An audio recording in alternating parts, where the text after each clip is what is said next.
Salam Bapak Ibu, saudara-saudara jemaat yang saya kasih dalam Yesus Kristus. Mengawali bulan Maret tahun 2024, saya mengajak kita untuk merenungkan sabda firman Tuhan. Karena itu saya pilih untuk kita baca di dalam kitab Yesaya pasal 53 ayat 1 sampai 5. Dan mari kita berdoa sebelum kita membaca sabda kebenaran. Bapa di surga, kami bersyukur karena Engkau telah menyertai kami sepanjang bulan Februari, sehingga kami boleh ada di akhir bulan Februari dan kami siap memasuki bulan Maret. Karena itu, biarlah Tuhan Engkau menyertai kami, dan kami mau mengawali seluruh aktivitas pelayanan kami, kegiatan kami di bulan Maret ini bersama dengan Tuhan. Dan kami akan mendengarkan sabda kebenaran. Tuntunlah kami ya Tuhan, supaya kami membaca, memahami, dan merenungkan serta melakukan, sehingga kehidupan kami di bulan Maret adalah kehidupan yang hidup bersama dengan Tuhan. Bersabdalah untuk kami, karena kami sudah siap untuk membacanya. Amin. Yesaya 53 ayat 1 sampai ayat 5. Hamba Tuhan yang menderita. Siapakah yang percaya kepada berita yang kami dengar? Dan kepada siapakah tangan kekuasaan Tuhan dinyatakan? Sebagai taruk ia tumbuh di hadapan Tuhan, dan sebagai tunas dari tanah kering. Ia tidak tampan dan semaraknya pun tidak ada, sehingga kita memandang dia. Dan rubah pun tidak, sehingga kita menginginkannya.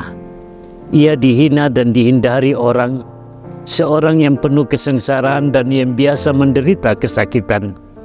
Ia sangat dihina sehingga orang menutup mukanya terhadap dia, dan bagi kita pun dia tidak masuk hitungan. Tetapi sesungguhnya penyakit kita lah yang ditanggungnya, dan kesengsaraan kita yang dipikulnya.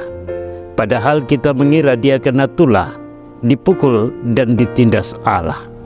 Tetapi dia tertikam oleh karena pemberontakan kita. Dia diremukkan oleh karena kejahatan kita. Pengajaran yang mendatangkan keselamatan bagi kita ditimpakan kepadanya, dan oleh bilur-bilurnya kita menjadi sembuh.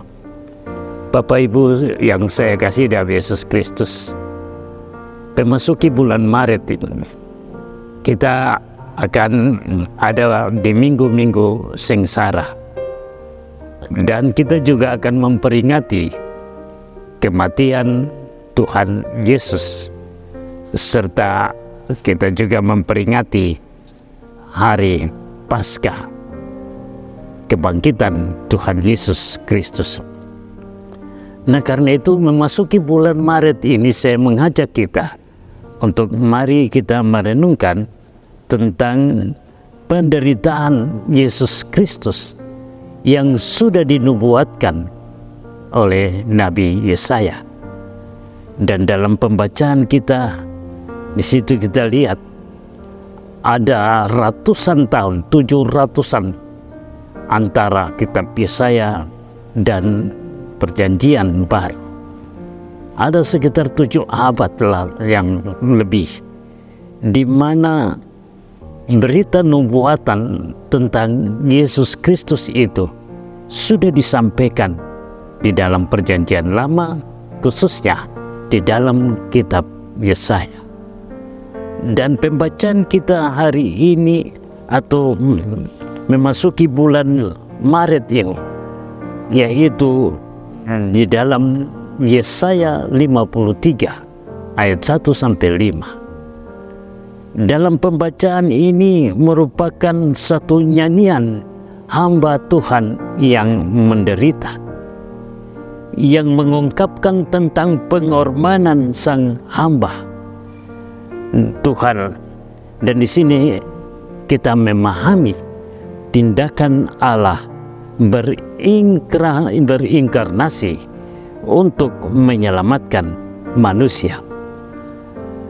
Bapak Ibu saudara-saudara jemaat, inkarnasi adalah Allah memilih menjadi manusia dan menjadikan penderitaan manusia sebagai tempat kudus kehadiran dan karya Allah. Dan bagaimana cara Tuhan untuk menyelamatkan manusia? Di dalam Yesaya 53 ini kita lihat bagaimana Allah mengirimkan hamba Tuhan yang menderita dengan cara yang tidak kita harapkan. Hamba ini masih muda, tapi dia berhasil dan disanjung, bahkan dimuliakan. Dan kalau kita baca pada ayatnya yang ke-13, sesungguhnya hambaku ini akan berhasil, ia akan ditinggikan, disanjung, dan dimuliakan. Dari pasal 52 ayat 13 ini, di situ menggambarkan siapa hamba yang menderita itu. Dia adalah seorang yang muda. Kita lihat begini, hamba ini masih muda. Dan kalau kita baca pada ayat yang ke-53, pasal 53 ayat yang kedua, sebagai taruk ia tumbuh di hadapan Tuhan, dan sebagai tunas dari tanah kering, ia tidak tampan dan semaraknya pun tidak ada, sehingga kita memandang dia. Sehingga kita lihat bagaimana rupa hamba yang menderita ini. Ia tidak cakap, rupanya tidak cakap, dan kurang dari yang diharapkan. Ia dihina, ia dicelah, dan ia mengalami satu penderitaan yang begitu hebat. Dan penderitaan itu membuat dia mendapatkan kesakitan, luka, bahkan rupanya pun ia tidak dikenal. Bahkan di sini ayat 3 dibilang ia dihina dan dihindari orang. Dan seorang yang penuh kesengsaraan, yang biasa menderita kesakitan, dia sangat dihina sehingga orang menutup mukanya terhadap dia. Dan ayat 4 katakan apa? Tetapi sesungguhnya penyakit kitalah yang ditanggungnya, dan kesengsaraan kitalah yang dipikulnya. Nah, di sini mengingatkan kepada kita bahwa penderitaan hamba yang menderita ini, dia sama sekali hamba yang tidak bersalah. Dia menanggung penderitaan yang dialami. Itu dia justru menanggung penyakit kitalah, dosa. Bapak Ibu yang dikasihi dalam Yesus Kristus, apa yang dikatakan dalam Yesaya, nubuatan Yesaya ini merupakan nubuatan yang digenapi di dalam Yesus Kristus. Dan kita lihat bagaimana Yesus sendiri sejak dia lahir di Bethlehem, dia sudah mengalami penderitaan karena dia ditolak.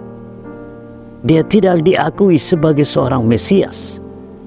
Dan dia mengalami penderitaan, kesengsaraan. Ia dicaci maki, ia diludahi, ia dicercah. Padahal dia tidak melakukan kesalahan. Tapi itulah jalan penebusan yang tugas yang dia embani. Dia melakukan tugas penebusannya, yaitu dia menjalankan misi dari Allah, menyelamatkan manusia. Karena itu apa yang dikatakan pada ayat 4, sesungguhnya penyakit kitalah yang ditanggungnya. Padahal kita mengira dia kena tulah, dipukul dan ditindas salah, tetapi dia tertikam oleh karena pemberontakan kita.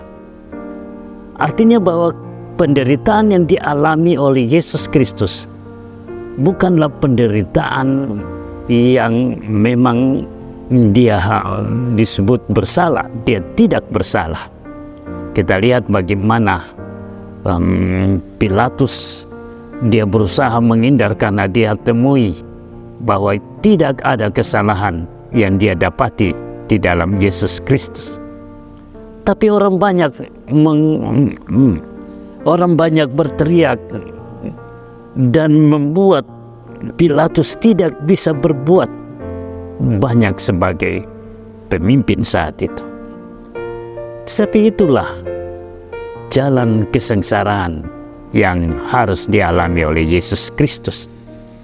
Dan semuanya itu dia lakukan, dia korbankan karena dia mengembankan tugas yang diberikan Bapaknya, yaitu menebus dosa-dosa manusia.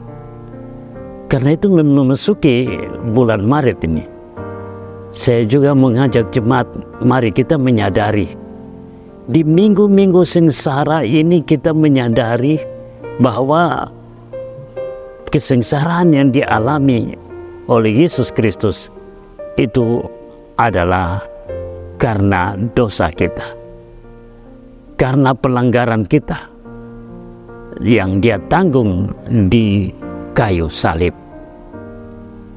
Dan dia lakukan itu menunjukkan ketaatannya kepada Bapa di surga.